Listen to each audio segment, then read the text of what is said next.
Hi viewers, welcome to our channel. ప్రస్తుతం మనతో పాటు సీనియర్ జర్నలిస్ట్ దాము బాలా సార్ వాటితో మాట్లాడదాం. నమస్కారం సార్. నమస్తే సార్, కొత్తగా ఒక 3 చట్టాలు తొందరలో అమల్లోకి రాబోతున్నాయి సార్. ఈ ఐపీసీ, సిఆర్పిసి ఉన్నాయి కదా, వీటి ప్లేసుల్లో వాటిని అమలు చేయబోతున్నారు. అయితే కొత్తగా రాబోయే చట్టాలు ఎలా ఉన్నాయి, వీటిలో ఉన్న పాజిటివ్ అంశాలు ఏంటి, నెగిటివ్ అంశాలు ఏంటి? 3 కొత్త చట్టాలు ఈ రోజు నుంచి అమల్లోకి, అంటే రాత్రి 12 నుంచి అమల్లో ఉన్నట్టే. ఓకే. సో అమల్లో అంటే అర్థమైందంటే ఈరోజు అంటే రాత్రి 12 గంటల నుంచి జరిగిన నేరాలకు కొత్త చట్టాలే అమలవుతాయి. 11:59 వరకు జరిగిన నేరాలకు పాత చట్టాలు అమలవుతాయి. అంటే నేరం జరిగిన టైము అనేది ఇక్కడ ఇంపార్టెంట్, కంప్లైంట్ ఇచ్చింది కాదు. అంటే ఫర్ ఎగ్జాంపుల్ నిన్న 11:30కి హత్య జరిగింది, మార్నింగ్ వెళ్ళి కంప్లైంట్ ఇచ్చారు. ఈ కేసుకి ఏ చట్టం అమలవుతుంది అనే దగ్గర అయితే ఇప్పటికి కూడా లాయర్లలో కన్ఫ్యూజన్ అయితే ఉంది. ఎక్కువ మంది అయితే ఏం చెప్తున్నారంటే నేరం జరిగిన టైమే ఇంపార్టెంట్, కంప్లైంట్ ఇచ్చిన టైం కాదు అని అంటున్నారు. మరి అది కోర్టులే తేల్చాలి ఈ కన్ఫ్యూజన్ని. ఇదైతే కన్ఫ్యూజన్. ఏదేమైనా ఈ రోజు నుంచి 3 చట్టాలు వస్తున్నాయి. ఈ 3 కూడా క్రిమినల్ చట్టాలు. ఈ 3 చట్టాలు ఏవి, ఆ మార్పులు ఏం చేశారు, ఎందుకు అసలు కొత్త చట్టాలు అవసరం ఏంటి అనే విషయాలు మనం చూద్దాం. సో ఇది బీజేపీ బిల్లును ప్రవేశపెట్టినప్పుడు పార్లమెంట్లో అమిత్ షా ఏం చెప్పాడంటే, మనకి ఇప్పటి వరకు ఉన్న చట్టాలన్నీ కూడా వలసవాద చట్టాలు, బ్రిటిష్ వాళ్ళు ప్రజలను పనిష్ చేయడం కోసం ఏర్పరచుకున్న చట్టాలు అవి, వాటిని మార్చాల్సిన అవసరం ఉంది. ఇప్పుడు మనము భారతీయులే భారతీయ చట్టాలని రూపొందించుకోవాలి. మనకు ప్రజల్ని పనిష్ చేయడం అనేది ఉద్దేశం కాకుండా న్యాయం జరగడం, బాధితులకి న్యాయం జరగడం అనేది ప్రధాన ఉద్దేశంగా ఉండాలి. న్యాయం అంటే జస్టిస్ సెంట్రిక్గా ఉండాలి, పనిష్మెంట్ సెంట్రిక్గా చట్టాలు ఉండకూడదు. అందుకని వలసవాద అంటే వలస అంటే అప్పట్లో బ్రిటిష్ వాళ్ళు మనల్ని కలోనియల్ రూల్ అంటారు, దాన్ని వలసవాద పరిపాలన. వాళ్ళ అవసరాలకు అనుగుణంగా చట్టాలు రూపొందించుకున్నారు. దాన్ని ఇప్పుడు మనం మారుస్తున్నాం అనేది ఆయన ప్రకటించారు. అయితే పార్లమెంట్లో ప్రకటించిన తర్వాత దీన్ని స్టాండింగ్ కమిటీకి పంపించి వివిధ ఎక్స్పర్ట్ల దగ్గర అభిప్రాయాలు తీసుకొని వీటిని ఫైనల్గా చట్టంగా తీసుకొచ్చారు. ఈ 3 చట్టాలు ఏవేవి అనేది చూసినప్పుడు ఐపీసీ, ఇండియన్ పీనల్ కోడ్ అనేది ఇంతకుముందు మనకున్న చట్టం. ఇది 1860లో ఈ చట్టం ఏర్పడింది. అంటే 19th సెంచరీలో ఏర్పడింది ఈ చట్టం. దీన్ని ఇప్పుడు ఏం చేశారంటే ఐపీసీని బిఎన్ఎస్గా మార్చారు, భారతీయ న్యాయ సంహిత అనేది మార్చారనమాట. అంటే న్యాయ అనే పదాన్ని ఇక్కడ ప్రధానంగా ఫోకస్ చేశారు. రెండవది సిఆర్పిసి అంటే క్రిమినల్ ప్రొసీజర్ కోడ్. ఈ సిఆర్పిసిని 1895లో తీసుకొచ్చారు, అది కూడా 19th సెంచరీనే. అయితే 1973లో దాన్ని మార్చారు, కాబట్టి ఇది చాలా వరకు మారింది అది. ఇక ఇండియన్ ఎవిడెన్స్ యాక్ట్, ఈ సిఆర్పిసిని బిఎన్ఎస్ఎస్ అంటారు, బిఎన్ఎస్ఎస్ భారతీయ న్యాయ సంహిత, భారతీయ నాగరిక సురక్షా సంహిత, ఇది ప్రొటెక్షన్కి సంబంధించిన ఇది. మూడవది ఇండియన్ ఎవిడెన్స్ యాక్టు, ఇది 1872లో వచ్చింది. దీన్ని భారతీయ సాక్ష్య అధినియం అని పిలుస్తున్నారు, బిఎస్ఏ అని పిలుస్తారు. సో బిఎన్ఎస్ఎస్, బిఎస్ఏ ఈ పేర్లు నెక్స్ట్ మనం వాడాల్సి ఉంటుంది. ఇప్పుడు ఐపీసీ అంటే ఏంటి? Indian procedure code. దీన్ని ఇండియన్ పీనల్ కోడ్ బిఎన్ఎస్, భారతీయ న్యాయ సంహిత అంటే ఏంటంటే ప్రధానంగా ఏ నేరానికి ఏ పనిష్మెంట్ ఉంటుంది, ఎన్ని రోజులు పనిష్మెంట్ ఉంటుంది అనేది నిర్వచిస్తుంది. నేర నిర్వచనం, ఆ నేరానికి పనిష్మెంట్ నిర్వచనం, ఇది ఐపీసీలో ఉంటుంది. ఇప్పుడు బిఎన్ఎస్లో అది ఉంటుంది. రెండవది క్రిమినల్ ప్రొసీజర్ కోడ్. ఇది వచ్చి పోలీసుల ప్రొసీజర్ ఎలా ఉండాలి అంటే వాళ్ళు ఎట్లా కేసుని టేకప్ చేయాలి, ఎఫ్ఐఆర్ దగ్గర నుంచి వాళ్ళు ఛార్జ్షీట్లు పెట్టడం, కోర్టులో జరిగే ప్రొసీజరు, ఇదంతా నిర్వచిస్తుంది ఇదన్నమాట రెండవది. మూడవది రెండిటికి కామనే, ఎవిడెన్స్, ఇది వచ్చి సాక్ష్య అధినియం. సాక్ష్యం అన్న ఎవిడెన్స్ అన్న ఒకటే కాబట్టి ఇదేంటంటే సాక్ష్యాలను ఎలా కలెక్ట్ చేయాలి, ఏ సాక్ష్యాలు కోర్టులో చెల్లుతాయి, ఇవన్నీ కూడా సాక్ష్యాలకు సంబంధించిన 3వ చట్టం. ఈ 3 చట్టాలు లో ప్రధానంగా ఏం మారిపోయాయి అంటే కొన్ని సెక్షన్లను ఎత్తేసారు, కొన్ని కొత్త సెక్షన్లు తీసుకొచ్చారు, కొన్నిటిని మెర్జ్ చేశారు. ఇలాగా మార్పులు చేర్పులు చేశారు. ఫర్ ఎగ్జాంపుల్ ఐపీసీలో ఇంతకుముందు 511 సెక్షన్లు ఉంటే అందులో కొన్నిటిని కుదించేశారు, ఒక 18 సెక్షన్లను తీసేశారు, మొత్తంగా 358 సెక్షన్లు మారాయి. అలాగే మిగతా వాటిలో కూడా ఇదే విధంగా మార్పులు జరిగాయి. అయితే ప్రధానంగా మార్పులు ఏమున్నాయి అనేది చూసినప్పుడు నెంబర్ 1 కేస్ జడ్జిమెంట్స్ ట్రయల్ తర్వాత ఒక కేసులో జడ్జిమెంటు అనేది ట్రయల్ తర్వాత 45 రోజుల్లో ఇచ్చేయాలి. ఇప్పుడు ఏంటంటే ట్రయల్ అయిపోయినా కూడా జడ్జిమెంట్లు లేట్ అవుతున్నాయి. ఈ ఆలస్యాన్ని నివారించడం కోసం చట్టంలో మార్పు తీసుకొచ్చారు. సో ఒక ట్రయల్ అయిపోయినాక 45 రోజుల్లో జడ్జిమెంట్ వచ్చేయాల్సిందే. దానివల్ల క్విక్గా జడ్జిమెంట్స్ వస్తాయి.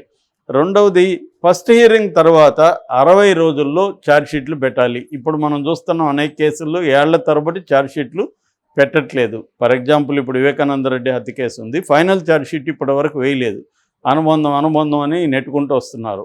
అట్లాగే ఢిల్లీ లిక్కర్ స్కాము అది అంతే. కాబట్టి ఇట్లాంటివి అరికట్టడం కోసం 60 రోజుల లోపల ఫస్ట్ హియరింగ్ అయినాక 60 రోజుల లోపల ఫైనల్ ఛార్జ్షీటు తీసుకురావాలి. అట్లాగే విట్నెస్లకు సంబంధించి సాక్షులకు సంబంధించి విట్నెస్ ప్రొటెక్షన్ ప్రోగ్రామ్ అనేది వెస్ట్లో అమెరికా లాంటి దేశాల్లో ఉంది, మన దేశంలో లేదు. దాన్ని తీసుకొచ్చారు. అంటే సాక్షుల్ని గవర్నమెంటే ప్రొటెక్ట్ చేస్తుంది. ఏదన్నా క్రిమినల్లో ఇప్పుడు సాక్షులు భయపడే పరిస్థితి ఉంటుంది కదా, ఆ భయం లేకుండా ప్రభుత్వమే వాళ్ళకి సెక్యూరిటీ ప్రొవైడ్ చేస్తుంది. దీన్ని ప్రొటెక్షన్ ప్రోగ్రామ్ అంటారు. అంటే వాళ్ళ కంట్రోల్లో వీళ్ళు పెట్టుకుంటారు. ఓకే, ఇది ఒకటి. రెండవది రేప్ విక్టిమ్స్, అత్యాచారానికి గురైన లైంగిక అత్యాచారానికి గురైన బాలికలు కావచ్చు, స్త్రీలు కావచ్చు, వాళ్ళ దగ్గర స్టేట్మెంట్లు తీసుకోవాలంటే ఖచ్చితంగా మహిళా పోలీస్ అధికారులు తీసుకోవాలి. అది కూడా వాళ్ళ పేరెంట్స్ కానీ గార్డియన్ సమక్షంలోనే తీసుకోవాలి అనేది కూడా ఇక్కడ రూల్స్ తీసుకొచ్చారు. మూడవది కొత్త మహిళలు పిల్లలకు సంబంధించి ఒక కొత్త చాప్టర్ని ఇంట్రడ్యూస్ చేశారు. ఇందులో ఏముందంటే పిల్లల్ని ఆడపిల్లల్ని అమ్మడం కొనడం నేరం, ఆడపిల్లలైనా మగపిల్లలైనా అమ్మడం కొనడం నేరం. అట్లాగే మైనర్స్ మీద గ్యాంగ్ రేప్ కానీ చేస్తే దానికి డెత్ పెనాల్టీ కూడా వేశారు. అది డెత్ పెనాల్టీ కావచ్చు లేదా యావజ్జీవ కారాగార శిక్ష కావచ్చు. తర్వాత ఒక అమ్మాయిని నేను పెళ్లి చేసుకుంటాను అనే అమ్మాయితో సంబంధం పెట్టుకొని పెళ్లి చేసుకోకపోతే సివియర్ పనిష్మెంట్ ఉంటుంది. ఇది కొత్తగా యాడ్ చేశారు. అంటే ఫాల్స్ ప్రామిసెస్ చేసి అమ్మాయిలతో అఫైర్ పెట్టుకోవడం అనేది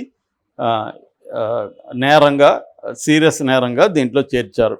అట్లాగే విక్టిమ్స్, ముఖ్యంగా మహిళలు కానీ చిల్డ్రన్ ఏదైనా కేసులో వాళ్ళ మీద దాడులు జరిగినప్పుడు ఏ ప్రైవేట్ హాస్పిటల్కి వెళ్ళినా కూడా వీళ్ళు నో చెప్పకూడదు. వాళ్ళు ఖచ్చితంగా ఇమ్మీడియట్గా వాళ్ళకి ట్రీట్మెంట్ అందివ్వాలి. అది ప్రైవేట్ హాస్పిటల్ కానీ గవర్నమెంట్ హాస్పిటల్ కానీ అది మ్యాండేటరీ చేశారు, కంపల్సరీ అనమాట. అట్లాగే 90 days లోపల వాళ్ళ కేసు ఫైనల్ చేయాలి వాళ్ళ మీద దాడులు జరిగినప్పుడు. అంటే ఉమెన్కి చిల్డ్రన్కి అత్యంత ఇంపార్టెన్స్ ఈ చట్టంలో ఇచ్చారు. ఇక అక్యూజ్డ్ కావచ్చు లేదా విక్టిమ్ కావచ్చు, ఒక కేసు నేరంలో నేరం చేసిన వ్యక్తి కావచ్చు, నేరానికి గురైన వ్యక్తి కావచ్చు, ఇద్దరికి కూడా ఎఫ్ఐఆర్ ఇవ్వాలి, తర్వాత పోలీస్ రిపోర్ట్ ఇవ్వాలి, ఛార్జ్షీట్ ఇవ్వాలి, స్టేట్మెంట్లు ఇవ్వాలి, కన్ఫెషన్ రిపోర్ట్లు ఇవ్వాలి. ఇవన్నీ కూడా అవి రెడీ అయిన 14 రోజుల లోపల ఇవ్వాలి. అట్లాగే కోర్టులు 2 అడ్జర్న్మెంట్లో మాత్రమే వేయాలి, ఇష్టం వచ్చినట్టు పోస్ట్పోన్ చేయడానికి వీలు లేదు. అదొక మార్పు.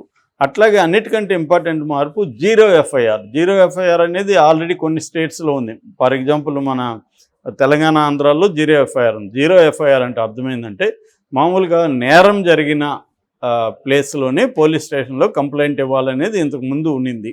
అంటే ఇప్పుడు మనం ఒక దగ్గర నేరం జరిగింది, మనం వెళ్ళి ఇప్పుడు ఎక్కడో జూబ్లీ హిల్స్లో నేరం జరిగింది, పంజాగుట్టలో కంప్లైంట్ ఇచ్చామనుకో, మనది పంజాగుట్ట మనకు అనుకూలం అని వాళ్ళు తీసుకోరు. ఎందుకంటే ఇది మా పరిధిలో లేదండి, మీరు జూబ్లీ హిల్స్కి వెళ్ళండి అంటారు. సో మళ్ళీ నేరమేమో అక్కడ జరిగింది, మనమేమో పారిపోయి వచ్చాము, తప్పించుకొని ఇక్కడికి వచ్చాము, మళ్ళీ అక్కడికి వెళ్ళాలి. సో ఇది అందువల్ల చాలామంది అంటే ఇవ్వలేకపోతున్నారు. అందుకని ఏం చేశారంటే ఏ పోలీస్ స్టేషన్లో ఇచ్చినా కంప్లైంట్ తీసుకోవాలి, ఎఫ్ఐఆర్ రాయాలి. దీన్ని 0 ఎఫ్ఐఆర్ అంటారు. తర్వాత సంబంధిత పోలీస్ స్టేషన్కి వీళ్ళు పంపించాలి. ఇది ఇప్పుడు దేశవ్యాప్తంగా మ్యాండేటరీ ఈ చట్టంలో చేశారు. ఓకే. అట్లాగే దానికి అడిషనల్గా ఎలక్ట్రానిక్ ఎఫ్ఐఆర్ కూడా పెట్టారు. ఎలక్ట్రానిక్గా కూడా మనం కంప్లైంట్ చేయొచ్చు. దానికి యాప్స్ వస్తున్నాయి, ఆల్రెడీ యాప్స్ రెడీ అయిపోయినాయి, యాప్స్ అందుబాటులో ఉన్నాయి. యాప్లో కూడా మనం కంప్లైంట్ ఇస్తే నమోదు చేసుకోవాలి. వితిన్ 15 days లోపల వాళ్ళు దాని మీద చర్య తీసుకొని కూడా దాన్ని మనకు తెలియజేయాలి.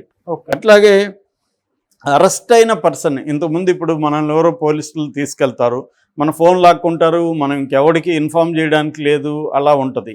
కానీ ఇప్పుడు ఈ చట్టంలో ఏంటంటే అరెస్ట్ చేసిన తర్వాత నిన్ను ఎందుకు అరెస్ట్ చేశామని పోలీసులు చెప్పాలి. అట్లాగే వాళ్ళ ఫోన్ లాక్కోకూడదు, వాళ్ళ ఫోన్ వాళ్ళకి ఇచ్చి వాళ్ళు ఎవరినైనా కాంటాక్ట్ చేసే హక్కు కూడా వాళ్ళకి ఇచ్చారు. వాళ్ళకి ఫ్రెండ్స్కి కావచ్చు, బంధువులకు కావచ్చు కాంటాక్ట్ చేసి నన్ను ఇలా పోలీసులు అరెస్ట్ చేశారు, మీరు రండి అని హెల్ప్ కోరే అవకాశం విక్టిమ్కి కూడా ఇచ్చారు. అట్లాగే సీరియస్ అఫెన్సెస్ జరిగినప్పుడు ఫోరెన్సిక్ టీం అనేది ఖచ్చితంగా క్రైమ్ సీన్ దగ్గరికి రావాలి.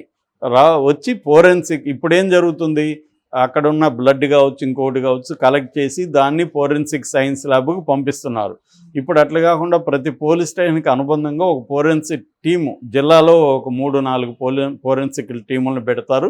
వీళ్ళు క్రైమ్ జరిగినప్పుడు వీళ్ళు కూడా వెళ్ళిపోయి అవన్నీ సిస్టమేటిక్గా, అంటే కలెక్షన్లోనే సైంటిఫిక్గా కలెక్ట్ చేసుకోవాలి, ఎక్కడ డ్యామేజ్ జరగకుండా. అదొకటి పెట్టారు. అంటే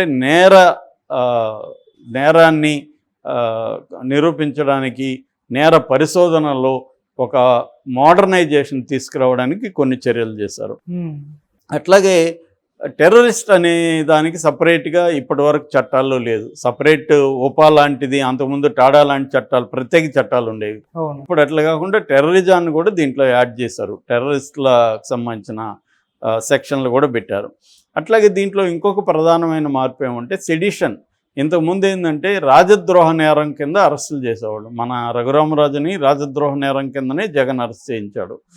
ఇది బ్రిటిష్ వాళ్ళ కాలంలో రాజు అంటే అక్కడ బ్రిటిష్ రాజు ఉండేవాళ్ళు, రాజద్రోహ నేరం అనేవాళ్ళు. ఇవాళ రాజులు లేరు, ఎవరు లేరు. అందుకని దీన్ని మార్చారు. దీన్ని ఏమని మార్చారంటే రాజద్రోహం బదులు దేశద్రోహం అని పెట్టారు. దేశాన్ని విచ్ఛిన్నం చేయడానికి కానీ, దేశ వినాశనానికి ఎవరన్నా పాటుపడితే వాళ్ళని అరెస్ట్ చేసి శిక్షలు వేసే ఇది ఉంటుందన్నమాట. ఇది బేసిక్గా ఇది.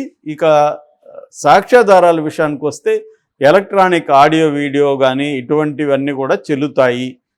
ఇంతకుముందు దాని మీద కన్ఫ్యూజన్ ఉండేది, దాన్ని కూడా క్లియర్గా సాక్ష్య చట్టంలో చెప్పారు. ఇది బేసిక్గా తీసుకొచ్చిన మార్పులు. అయితే దీని మీద పాజిటివ్, నెగిటివ్ అభిప్రాయాలు ఉన్నాయి. పాజిటివ్ ఏంటంటే ముఖ్యంగా స్త్రీలకు సంబంధించి కఠినమైన చట్టాలు తీసుకొచ్చారు. అట్లాగే ఇంకోటి ఏంటంటే మాబ్ లించింగ్ అనే ఒక కొత్తది కూడా యాడ్ చేశారు. అంటే మూకుమ్మడి దాడులు ఏవైతే ఉన్నాయో దానికి కూడా నిర్దిష్టంగా చట్టంలో సెక్షన్లు తీసుకొచ్చారు. మేము మార్చామని చెప్తున్నారు కానీ 90% అవే ఉన్నాయి, 10% మార్చారు వీళ్ళు, ఎక్కువేం మార్చలేదు అనేది ఒక అభిప్రాయం. రెండవ విమర్శ, ఈ దేశద్రోహ చట్టం పేరు మార్చారు తప్ప సెడిషన్కి దీనికి ఏమీ తేడా లేదు, పేరు మాత్రమే మారింది. దీనివల్ల ఎవరైనా ప్రభుత్వాన్ని విమర్శిస్తే, మోడీని విమర్శిస్తే దేశద్రోహ చట్టం కింద లోపలేసేస్తారు. దీనివల్ల డిసెంట్ అంటాం. అంటే ప్రజాస్వామ్యంలో అసమ్మతి అనేది చాలా ఇంపార్టెంట్. ఈ ప్రభుత్వాన్ని వ్యతిరేకించే హక్కు, విభిన్నంగా ఉండే హక్కు మనకు ప్రౌరులుగా మనకు ఉంది. రాజ్యాంగం 21 ఆర్టికల్ కింద ఉంది. పోలీసులకు ఎక్కువ అధికారాలు ఇచ్చేశారు ఈ చట్టాల్లో. ఆల్రెడీ పోలీసులకు ఎక్కువ అధికారాలు వాళ్ళు చలాయిస్తూ ఉంటే ఇప్పుడు ఇంకా ఎక్కువ అధికారాలు ఇస్తే పౌరుల మీద వాళ్ళు విరుచుకుపడతారు, ఊరికైనా అరెస్టులు చేసేస్తారు. సో ఈ ఇబ్బందులంతా రాబోతున్నాయనేది చెప్తున్నారు. అట్లాగే దీంట్లో ప్రాపర్ ట్రైనింగ్ ఇవ్వలేదు అడ్వకేట్స్కి. ఓన్లీ కొన్ని చోట్ల పబ్లిక్ ప్రాసిక్యూటర్లకు ఇచ్చారు తప్ప మేజర్గా అడ్వకేట్స్కి కొత్త చట్టాలకి సంబంధించిన ట్రైనింగ్ అనేది ఇప్పటివరకు ఇవ్వలేదు. అందువల్ల కూడా కన్ఫ్యూజన్స్, రేపు కోర్టులలో విపరీతం కన్ఫ్యూజన్స్ ఉంటాయి. అట్లాగే గత చట్టాలకు సంబంధించి ఆయన పేరుకి వలస చట్టాలే కానీ విపరీతమైన మార్పులు వచ్చేసాయి. ఎందుకంటే సుప్రీంకోర్టు దగ్గర నుంచి అనేక కోర్టులు ఆ చట్టాలను వ్యాఖ్యానించి మార్పులు వచ్చాయి. ఆ చట్టాలను ఉల్లంఘించి ఫలాని సుప్రీంకోర్టు ఈ కేసులో ఇలా చెప్పింది చూడండి అని కింది కోర్టుల్లో లాయర్లు వాదిస్తుంటారు. అలాగే మార్పులు వచ్చాయి. ఇప్పుడేమో ఈ కొత్త చట్టాలని ఎలా అర్థం చేసుకోవాలి, ఈ కొత్త చట్టాలకు వ్యాఖ్యానాలని గతంలో ఇచ్చిన వ్యాఖ్యానం దీనికి అప్లై అవుతుందా లేదా, ఈ కన్ఫ్యూజన్ అంతా కోర్టులో ఉండబోతుంది. ఇది గత కొంతకాలంగా ఒక 5-10 ఏళ్ళ వరకు ఈ చట్టాలు నలిగే వరకు కూడా విపరీతమైన కన్ఫ్యూజను, గందరగోళము, దీన్ని ఊరు ఎలా అర్థం చేసుకోవాలి, ఈ కన్ఫ్యూజన్ అంతా ఉండబోతుంది. ఎందుకంటే జడ్జిలకి దీని మీద ట్రైనింగ్ లేదు, లాయర్లకు ట్రైనింగ్ లేదు, ఈ కన్ఫ్యూజన్ అంతా ఉండబోతుంది అనేది దీని మీద విమర్శ. ఏదేమైనా ఇది ఒక స్ట్రీమ్ లైన్ కావడానికి ఒక 5 నుంచి 10 ఏళ్ళు పట్టే అవకాశం ఉంది. Okay sir, thank you so much sir.